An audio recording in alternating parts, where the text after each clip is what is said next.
जय हिंद दोस्तों, एक बार फिर से आप सभी का स्वागत है आपके अपने चैनल खाकी टाक में। मैं हूं आपका दोस्त अनुज सिंह। आरपीएफ द्वारा एक नोटिस निकाला गया है कास्ट सर्टिफिकेट को लेकर, और बहुत से लोगों ने इस पर वीडियो बना डाली है और बच्चों को पूरी तरीके से कंफ्यूज कर दिया है। बता रहे हैं कि आपको एक टेंटेटिव डेट दे दी गई है कि उस डेट से पहले आपको आपका कास्ट सर्टिफिकेट फिर से बनवाना है और सबमिट करना है, डीवी के टाइम पे भी देना है। बहुत सारी बातें की जा रही हैं। अब बच्चों को कंफ्यूज किया जा रहा है क्योंकि सही जानकारी सबके पास है भी नहीं।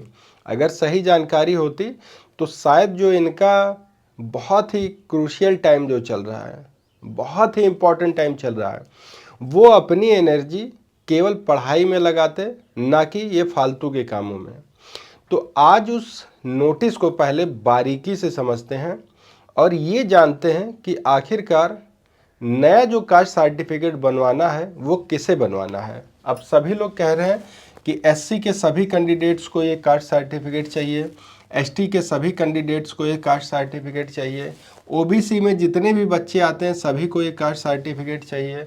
फिर बता रहे हैं कि ईडब्ल्यूएस में जितने भी बच्चे आ रहे हैं सभी को ये कास्ट सर्टिफिकेट नया बनवाना है। इसमें भी जो नॉन क्रीमी लेयर वाले आते हैं, ठीक है, एनसीएल नॉन क्रीमी लेयर के बच्चे, उन सभी को बनाना है। ऐसा कुछ भी नहीं है।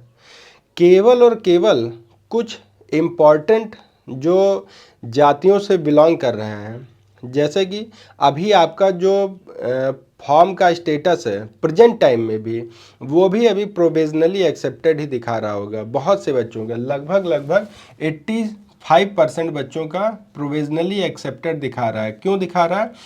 क्योंकि आपके फॉर्म में भरते समय अगर जरा से भी कोई त्रुटि हुई है, कुछ भी गलती आपने की है, तो रेलवे ऐसा नहीं है या कोई भी भर्ती बोर्ड ऐसा नहीं होता है कि आपका फॉर्म तुरंत खारिज कर दिया जाता है। आपको मौके दिए जाते हैं, गलतियां सुधारने के लिए आपको चांस दिया जाता है। तो इसीलिए प्रोविजनली एक्सेप्टेड दिखा रहा है कि अगर किसी भी स्टेज में आपकी कोई गलती मिलती है तो आपको उसी समय सचेत किया जाएगा और एक आपके पास मेल किया जाएगा या एसएमएस किया जाएगा, जिसके माध्यम से आपको बताया जाएगा कि आप अपनी इस गलती को सुधारिए। ठीक है, तो सेम यही प्रक्रिया फॉलो हो रही है इस कास्ट सर्टिफिकेट को लेकर। और ये मेल ऐसा नहीं कि सभी बच्चों के पास आया हो। अभी आप कमेंट करके बताइएगा कि ये मेल कितने % बच्चों के पास आया है। जितने बच्चे देख रहे हैं इस वीडियो को, सभी लोग कमेंट करेंगे और सब लोग बताएंगे। एक एक बच्चा कमेंट करके बताएगा कि कितने लोगों के पास ये मेल आया है, उसी से अनुमान लग जाएगा। ठीक है, तो आइए अब जानते हैं नोटिस में क्या कहा गया है। पहले उसको बारीकी से समझ लेते हैं। देखिए, नोटिस का जो पेज नंबर 2 है उसमें यह बताया गया है कि ऐसे उम्मीदवारों में से कोई भी इस नोटिस का जवाब नहीं देता है और 1/9/2024 को या उसके बाद सक्षम प्राधिकारी द्वारा जारी अपना स्वयं सत्यापित स्कैन किया हुआ नवीनतम जाति प्रमाण पत्र जमा करने की अंतिम तिथि अर्थात 3/3/2025, कितनी बताई गई है? 3/3/2025, ठीक है, तक नहीं भेजते हैं तो उन्हें बाद में ऑनलाइन आवेदन में उल्लिखित समुदाय अनुसूचित जाति के अनुसार भर्ती के अगले चरण में शॉर्टलिस्ट कर दिया जाएगा। ऐसे उम्मीदवारों को दस्तावेज सत्यापन के समय अनिवार्य रूप से जाति प्रमाण पत्र लाना होगा जो 1/9/2024 को या उसके बाद जारी किया गया हो। ठीक, इतनी बातें सभी बता रहे हैं कि आपको जो आपका कास्ट सर्टिफिकेट है वो इससे पहले आपको बनवा लेना है और आपको डीवी के टाइम दिखाना है, सारी बातें। लेकिन बनवाना किसको है ये कोई नहीं बता रहा है। अब किसको बनवाना है पहले वो समझ लीजिए, जिससे कि आप अपना समय जो कीमती टाइम है वो बर्बाद मत करिए। तो आते हैं, जो इसका नोटिस का पेज नंबर 1 है उसे बहुत ही बारीकी से आप समझेंगे। एक एक पॉइंट जब आप समझ लेंगे तभी आपको समझ में आएगा। वीडियो स्किप अगर कर देंगे तो एक भी पॉइंट आपसे मिस हुआ तो आपको दिक्कत हो जाएगी, फिर आप भटकते रहेंगे, अपना समय बर्बाद करते रहेंगे। अब सुनिए, सभी उम्मीदवारों के लिए विशेष सूचना, जिनके आवेदन CEN RPF 2/2024 कांस्टेबल के लिए अनंतिम सशर्त यानी कि प्रोविजनली एक्सेप्टेड स्वीकार किए गए हैं, मूल रूप से अब समझिए यहाँ पे मूल रूप से पान, सवासी, पानर, तावी, ततवा जातियों से संबंधित हैं। समझे, फिर से समझिए, ऐसे अभ्यर्थी जो मूल रूप से पान, सवासी, पानर, तांती, ततवा जातियों से संबंधित हैं। इसके अलावा किसी भी जाति का उल्लेख नहीं किया गया है कि आप ओबीसी में हैं, कि एससी में हैं, कि एसटी में हैं, कि क्रीमी लेयर में हैं, क्या है, कुछ नहीं। केवल 4-5 जातियां बताई गई हैं।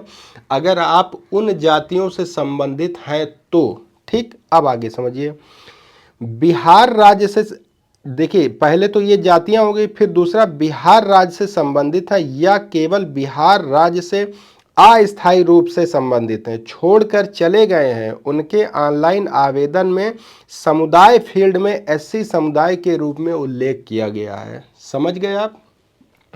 तो यहाँ बताया गया है कि पान, सवासी, पानर, तावी, ततवा जातियाँ जो बिहार में रहती हैं और उन्होंने अपनी कैटेगरी एससी दिखाई है, तो ऐसे कैंडिडेट जो बिहार छोड़कर भी चले गए हों उनके लिए भी ये नोटिस है।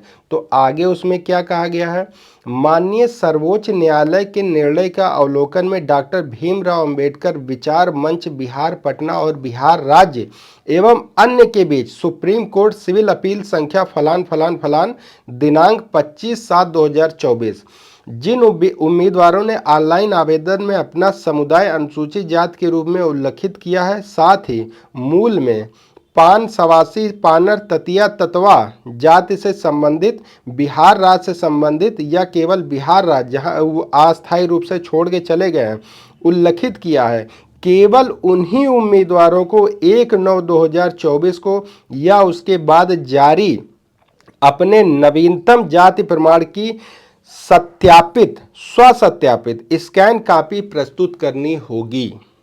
अब आप समझ गए होंगे बहुत ही अच्छी तरीके से कि ये जातियां जो मैंने आपको गिनाई हैं ये बिहार में रह रही हैं या बिहार से बाहर चली गई रहने के लिए, उन्होंने अपनी कैटेगरी को एससी दिखाया था। तो ऐसे में माननीय सुप्रीम कोर्ट में एक इस पर विचार किया गया। आपको पता होगा कि अभी कुछ जातियों को एससी से निकाल के ओबीसी में डाल दिया गया है, कुछ जातियों को ओबीसी से निकाल के एससी में डाल दिया गया है। तो यही जो कन्फ्यूज़न बना हुआ है, ये जो 4-5 जातियां हैं, केवल उन्हीं जातियों के बच्चों को अपना कास्ट सर्टिफिकेट देना होगा। बाकी जो सभी बच्चे लगा चुके हैं पहले कास्ट सर्टिफिकेट किसी अन्य जाति का, उनको कोई भी सर्टिफिकेट देने की आवश्यकता नहीं है। आप परेशान मत होइए, समय अपना बर्बाद मत कीजिए, ठीक है। बहुत ही इम्पॉर्टेंट चीज़ थी आपको समझाना।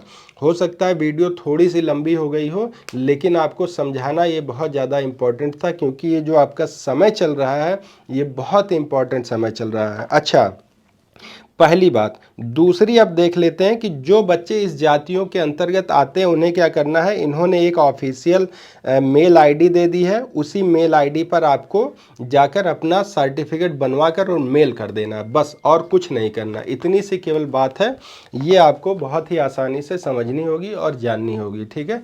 इससे रिलेटेड कोई आपके पास डाउट अभी भी बन रहा है या जिन बच्चों का अभी भी प्रोविजनली एक्सेप्टेड दिखा रहा है या कास्ट सर्टिफिकेट से लेकर मेल आया है उनके पास या मैसेज आया है, वो सारे बच्चे कमेंट करेंगे, ठीक है। और मैं उनके सभी सवालों का जवाब दूंगा। अपना समय मत बर्बाद करिए और अपनी तैयारियों में आप लगे रहिए। चैनल पे अगर आप पहली बार विजिट कर रहे हैं तो चैनल को सब्सक्राइब कर लीजिएगा। मिलते हैं एक और इन्फॉर्मेटिव वीडियो के साथ, तब तक आप सभी को जय हिंद, जय भारत।